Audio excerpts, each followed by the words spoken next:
साध संगत जी बड़े प्यार से कहिए। धन निंकार जी महापुरुषों जी, सदगुरु माता सुदीक्षा शबिंदर हरदेव जी महाराज की जय। सदगुरु आप सभी को हर प्रकार से खुशियाँ बख्शे। दास यही अरदास करेगा, सेवा सत्संग सुमरन भी मिलता रहे और दास को भी मिलता रहे। आशीर्वाद दीजिएगा सत्संग जी। सत्संग जी, मन संतों मन का नहीं ठिकाना, भटकेगा भटकाएगा। जो इसकी बातों में आए उसको नाच नचाएगा।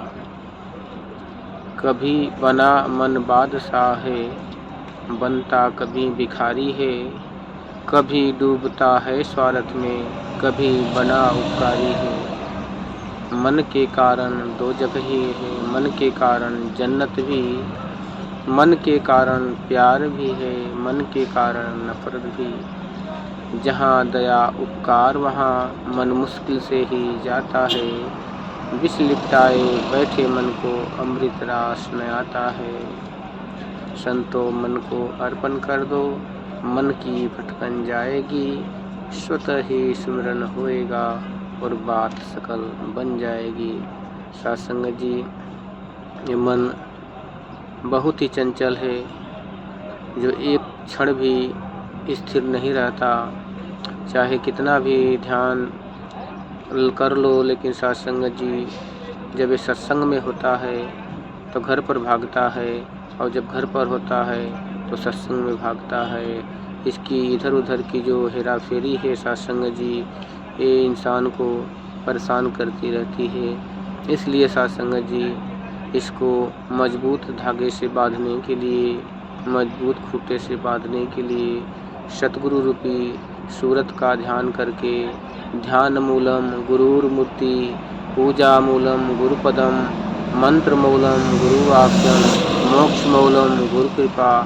इस वाक्य से, इस संबोधन से जब इस मन को आग्रह करते हैं, निवेदन प्रार्थना करते हैं, तो सतगुरु रूपी प्रेम की रस्सी में बंध जाता है, तो कुछ देर के लिए वहाँ स्थिर हो जाता है सत्संग जी। इसीलिए ऋषि मुनियों ने इसका मंत्र का उच्चारण किया है कि परमात्मा को किसी भी ध्यान में लाने के लिए सतगुरु की सूरत का ध्यान करना जरूरी होता है।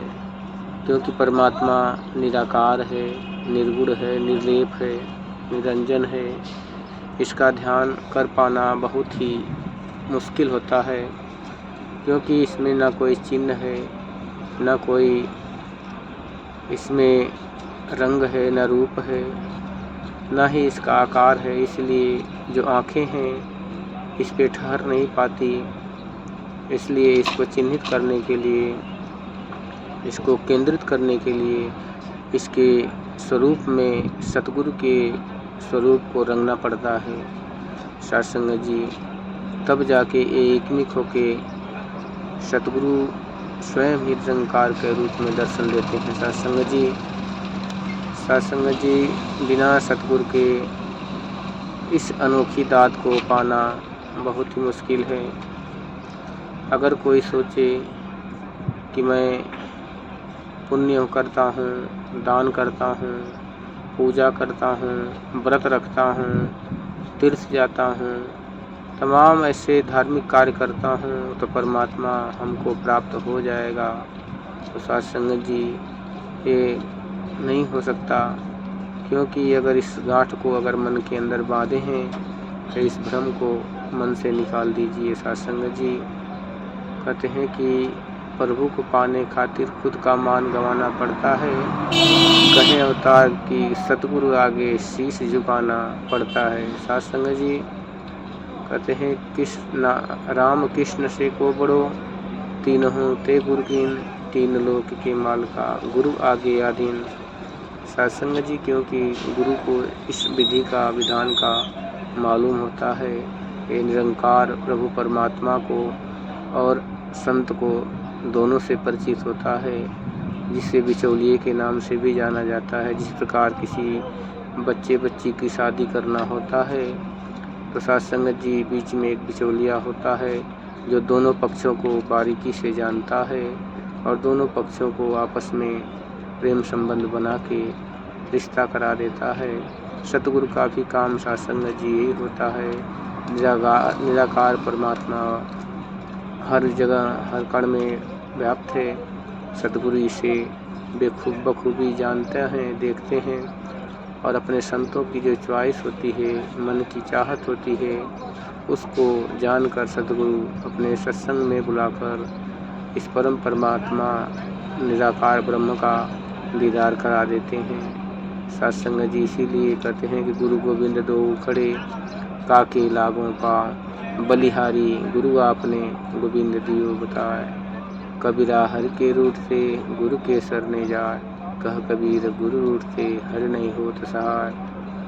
सत्संग जी लेकिन सतगुरु के जो शरीर रूप में लोग धम खा जाते हैं, जात पात पे आ जाते हैं, ऊंच नीच पे आ जाते हैं कि मेरी जात ऊंची है, मेरा कर्म ऊंचा है, मेरा धर्म ऊंचा है, मेरा पूजा विद्या ऊंची है।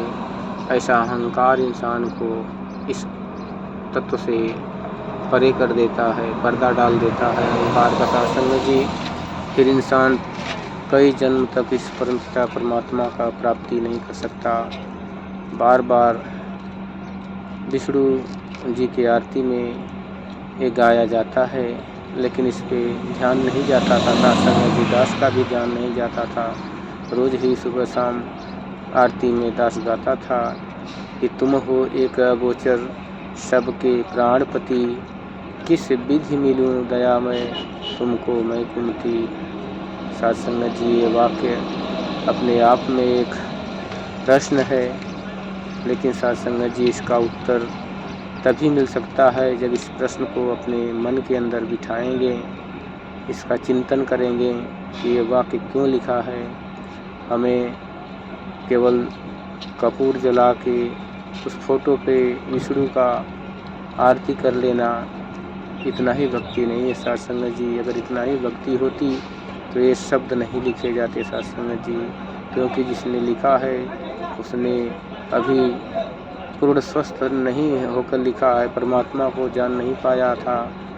इसलिए वो कवि ने ये आगे के प्रयास लिखा है कि वो विधि को खोजना जरूरी है और ये विधि सद्गुरु के चरणों से होकर गुजरती है। सत्संग जी तो सतगुरु मिलिया हर बेला हुई। सत्संग जी जब सतगुरु आते हैं तब असली भक्ति जीवन में शुरू होती है। सत्संग जी दास से जो भी गलती हो अपने चरणों का बालक समझ के बख्श लेना और चरणों से लगाए रखना। प्यार से कहिए धन्यवाद जी।